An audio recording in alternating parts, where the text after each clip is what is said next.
Magandang araw po mga boss at welcome back po dito sa ating YouTube channel. Sa video ito ay mayroon po tayong i-share na very simple steps para sa mga gustong mag DIY na magpalit ng kanilang yung kanilang ganito angle grinder or mga electric drills or alinman sa mga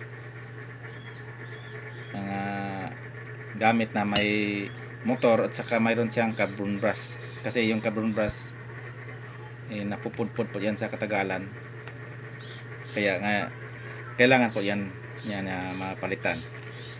Kung yung iba na sa mga marurunong na ay very easy na lang po to, pero sa mga hindi pa at gustong mag DIY ay pwede panoorin niyo po itong video natin. Halimbawa ko itong angle grinder ay mayroon siyang dalawang carbon brush. Ito yung may nakalagay, may sign na ganito, saka mayroon siyang parang screw na opening. Mayroon din siya doon sa kabila kasi dalawang carbon brush po yan. Ang gagawin po lang natin ay bubuksan po itong, ikutin na po itong lock, yung screw na lock.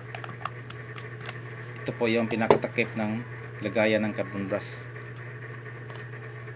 Saka pwede rin siya sundutin na ganyan kung hindi siya umaangat kasi nadikit.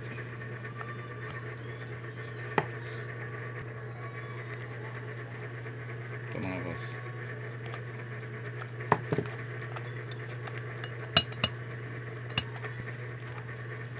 Yan.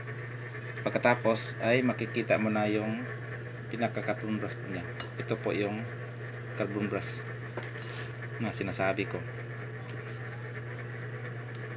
Gamit itong long nose plier,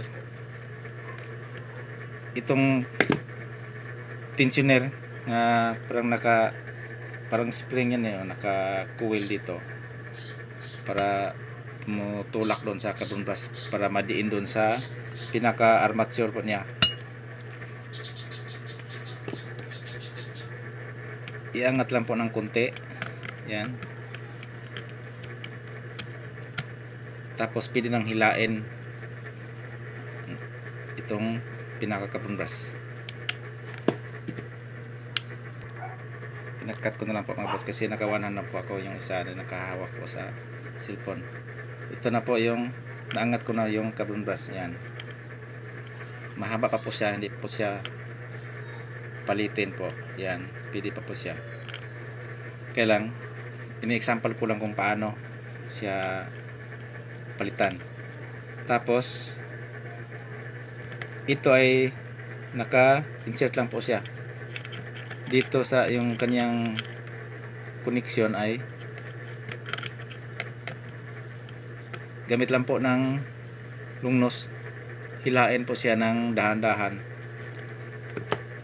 para matanggal po siya dito sa kanyang kinalalagyan. Tapos palit na ng bago.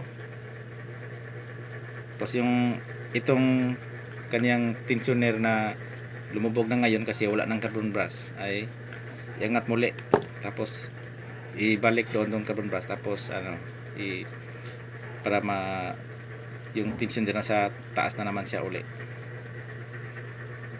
Ibalik po na natin mga boss. Yan po mga boss, at mabalik na po natin yung carbon brush at saka yung tensioner po niya. Ayan. Yung kanyang pinaka armature doon sa ilalim, yung commutator po niya ay umiikot po siya pag iniikot po natin itong dulo kasi umiikot yung kanyang motor. Pag nagpalit, halimbawa yung isa na sira na, pag nagpalit ng carbon brush ay palitan na rin itong kabila, dalawa na yung palitan para sabay po silang mag-worn out.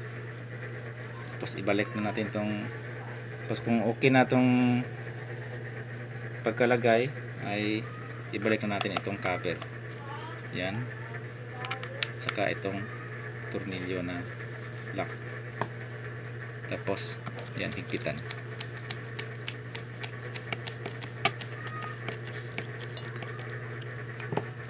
Ganyan lang po siya kasimple mga boss.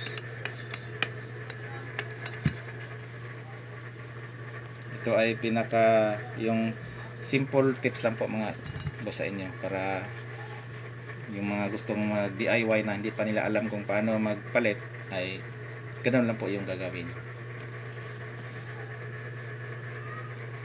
Dito lang po hanggang dito lang po yung video po natin, at maraming salamat po mga boss, at God bless po sa ating lahat.